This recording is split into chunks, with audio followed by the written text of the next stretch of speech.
مدرس مشهور بحبه لطلابه في يوم وليلة بيلاقي نفسه متهم بقتل أفضل طالبة عنده. ومن غير ما نطول عليكم يلا بينا نشوف أحداث فيلمنا النهاردة. بيبدأ فيلمنا مع بنت اسمها يوري وهي بتكلم والدتها في التليفون وبتطمنها إن الامتحان كان كويس وإنها حلت ولكن لسه عندها امتحان تاني. ولكن في الحقيقة يوري بتكون بتكذب على والدتها، وده لأنها بدل ما تروح الامتحان خرجت مع 3 اتعرفت عليهم من السوشيال ميديا. وبعد ما بتقفل مع والدتها بيقول لها طاي واحد من اللي خارجة معاهم إنه جاب لها كيكة الفراولة اللي بتحبها، وبيقعدوا ياكلوا مع بعض وهم مبسوطين. لكن بعد كده بنشوفها هي واتنين من اللي كانوا معاها ميتين في العربية، وبنشوف طاي اللي بيكون واضح عليه التعب وهو بيحاول يمشي من المكان. وبتكون والدة يوري في الوقت ده بتتكلم مع عميلة عندها في الشغل، وبيجيلها اتصال من مدير مدرسة بنتها وبيقول لها إنها ما جاتش الامتحان النهاردة وكان عاوز يطمن عليها. وعلشان كده بتروح للمدرسة وبتسأل كيم المدرس عنها، وبتقوله إن يوري قالت لها إنه كلمها بالليل وطلب منها يتقابلوا بعد الامتحان لأنه عاوز يقول لها حاجة مهمة. وبتعرفه إن يوري كلمتها من شوية وقالت لها إنها امتحنت، لكنه بيعترض على كلامها وبيقول لها إن يوري فعلا ما حضرتش الامتحان ولا حتى قابلته. وبيوضح لها إنها في الفترة الأخيرة كانت دايما متوترة وعلشان كده طلب منها يتكلموا. ولكن بتعترض هي كمان على كلامه وبتقوله إنها ما لاحظتش أي حاجة عليها وهي بتوصلها المدرسة الصبح. ولما بتروح تسأل زمايلها لو حد شافها بيجيلها اتصال من ضابط شرطة بيبلغها بوفاة بنتها وبيطلب منها تتأكد منها في المشرحة. وبتروح لهناك فعلا وهي خايفة من إن كلامهم يطلع صح، وبتنهار أول ما بتشوف إيديها وبتعرف إنها هي بنتها. وتاني يوم في اسم الشرطة بنشوف المحققة يوان وهي بتتكلم مع يانج وهان زمايلها، وبتقول لهم إن في رسايل على تليفون يوري بينها وما بين بنت اسمها جو، ودي نفس البنت اللي قالت إنها شافتها بتهرب من المدرسة بعد ما والدتها وصلتها. وبتوضح لهم إن والدة يوري كانت دايما بتطلب منها تبعد عن جو لأنها إنسانة مش كويسة، وبتكون شاكة في إن يوري والاتنين اللي كانوا معاها في العربية اتعمدوا ينهوا حياتهم. ولما والدة يوري بتوصل بيشرحوا لها إن يوري كانت منزلة على تليفونها برنامج دردشة عشوائي، وإن البرنامج ده بيهدف للانتحار الجماعي، وبيقول لها إنها أكيد كانت بتمر بمشكلة وعلشان كده أنهت حياتها. لكنها بتعترض على كلامه وبتقوله إنها متأكدة من إن بنتها ما انتحرتش، وبتسمعهم تسجيل لجو وهي بتتخانق مع بنتها وبتهددها بطريقة غير مباشرة بالقتل، وبتعرفهم إن بنتها كتبت على تليفونها إن كيم المدرس بتاعها اتنمر عليها، وكانت بتقول إنه قبل الحادثة بيوم بعت لها رسالة وطلب منها يتقابلوا بعد الامتحان، وبتطلب منه يرفع دعوى ضده هو وجو إن هما اللي قتلوها. وفي الوقت ده يوان بتنادي على هان وبتعرفه إنه كان في 4 أشخاص في مسرح الجريمة وواحد منهم هرب. وبيتجمع الفريق بعد كده وبيقول لهم هان إن مفيش أي محادثات ما بين يوري وبارك ونانا الاتنين اللي كانوا معاها في نفس العربية، وبيوضح لهم إنها ما دخلتش من تليفونها على أي مواقع ليها علاقة بالانتحار على عكس بارك ونانا اللي كانوا عاملين سيرش على تليفوناتهم بطرق انتحار سهلة. لكن ده ما بيكونش دليل كافي على إنهم هم اللي أنهوا حياتهم. وبيقول لهم إن الطب الشرعي أثبت وجود حمض نووي تحت ضوافر بارك، وده ممكن يكون حمض القاتل لو هي جريمة قتل مش انتحار. وبيعرفهم إن المشتبه فيه الرئيسي هو الشاب الرابع اللي كان موجود معاهم عند البحيرة.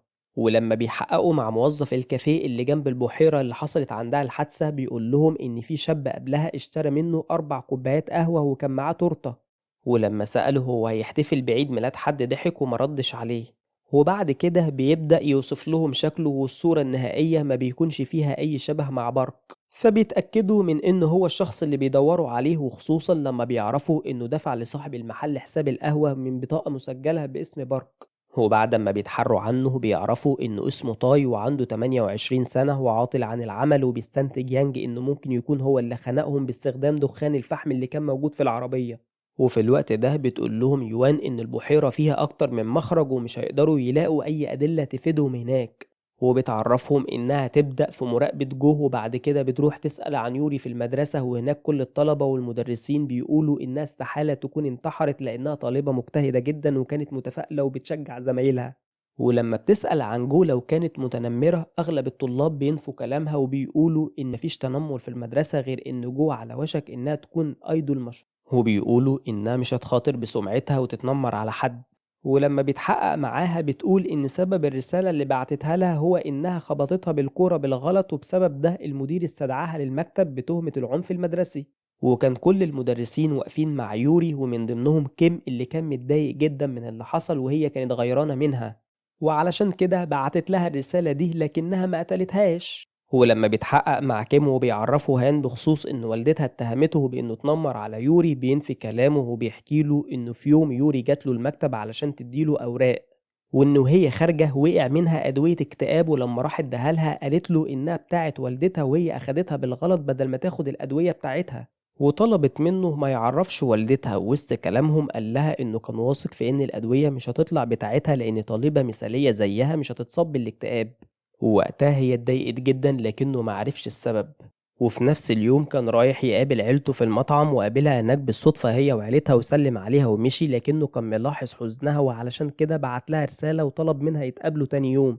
وفي الوقت الحالي بتبدأ الأخبار تنتشر بإن والدة يوري بتتهم مدرس بنتها وزميلتها بقتلها. ولما كيم بيعرف بده بيروح يعزيها وبيقول لها إنها فاهمة غلط وإنه متنمرش على يوري زي ما هي فاكرة، لكنها بتضربه بالقلم وبتقوله إنه كداب لأن بنتها كاتبة على تليفونها إنه اتعامل معاها بسخافة وقال لها إن اللي زيها مفيش سبب يخليهم مكتئبين. وبعد كده بيتكلم زملاء يوري في الفصل مع المحقق هان، وبتقوله طالبة منهم من إنها سمعت يوري بتتكلم مع المدرس كيم على حاجة، وبتقوله ما يقولش لوالدتها، وبتوضح له إن تصرفاتها في الفترة الأخيرة كانت غريبة، وبتقوله إن التصرفات دي كانت بتدل على إنها مريضة نفسية، وده لأنها مرة اتجرحت في إيديها ونزفت كتير لكنها ما كانتش متأثرة خالص ولا بتتألم. ده غير إنها أغلب الوقت كانت بتكلم نفسها وبتاكل بكميات كبيرة جدا. وبيقول طالب تاني إنها في الفترة الأخيرة كان معاها 2 موبايلات وكانت بتتعمد ما تبينش ده قدامهم. وفي نفس الوقت ده بتروح يوان تتكلم مع جو مرة تانية وبتقول لها إنهم لقوا رقمها مسجل عند بارك، ولما بتسألها لو هي اللي ادت الرقم ليوري بتتعصب عليها وبتقول لها إنها ما تعرفش حاجة وبتسيبها وبتمشي.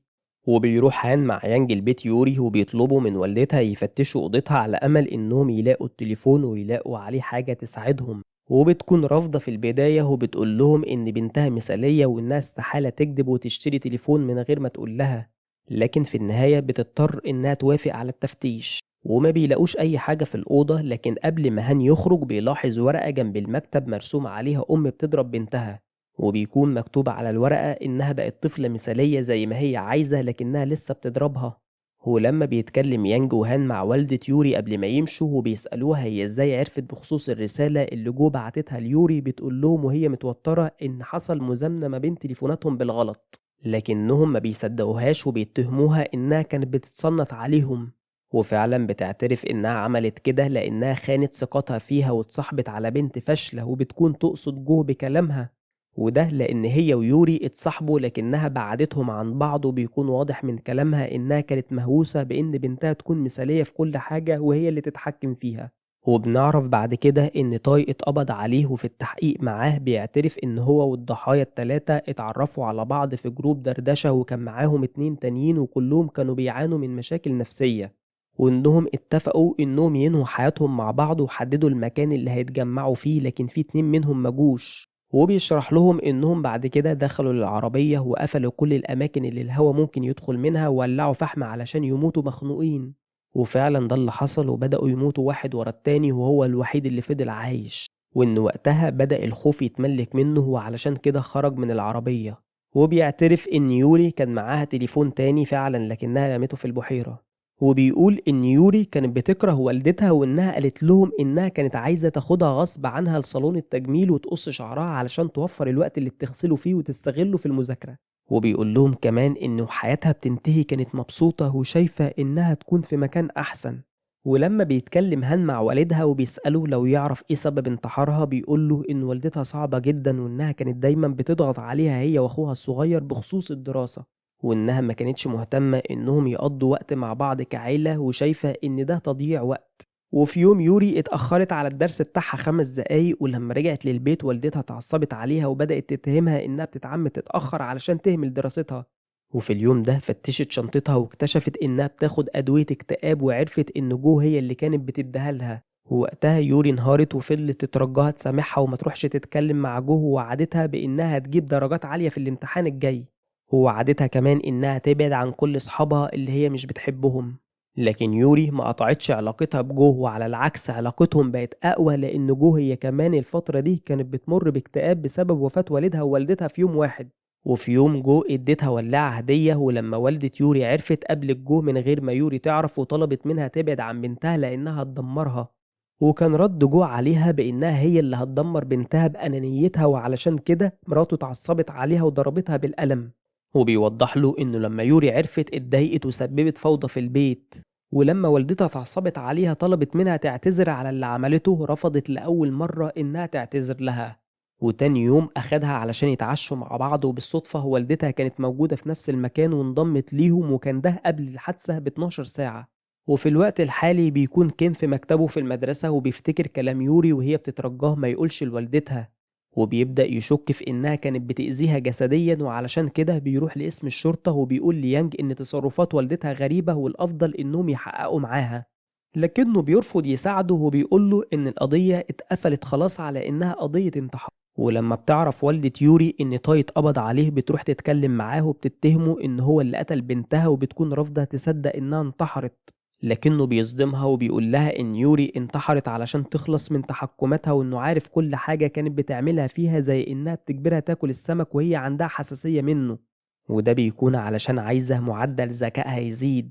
وبيقول لها إن يوري لما راحت لحفلة عيد ميلاد جدها قرت في مذكراتها وعرفت إن هي كمان كانت بتتعرض للعنف في طفولتها، وإنها دلوقتي بتطلع عقدها عليها، وخافت في إنها في المستقبل تكون أم سيئة زيها، وعلشان كده أنهت حياتها. وعلى الرغم من كده إلا إنها بتكون رافضة تصدق برضه. ولما هان بيوريها فيديو يوري صورته على تليفونها التاني وهي بتفتش في تليفونها وحاجتها، فبتقوله إنها كانت بتعمل كده لأنها خايفة من إنها تصاحب طلاب مش كويسين.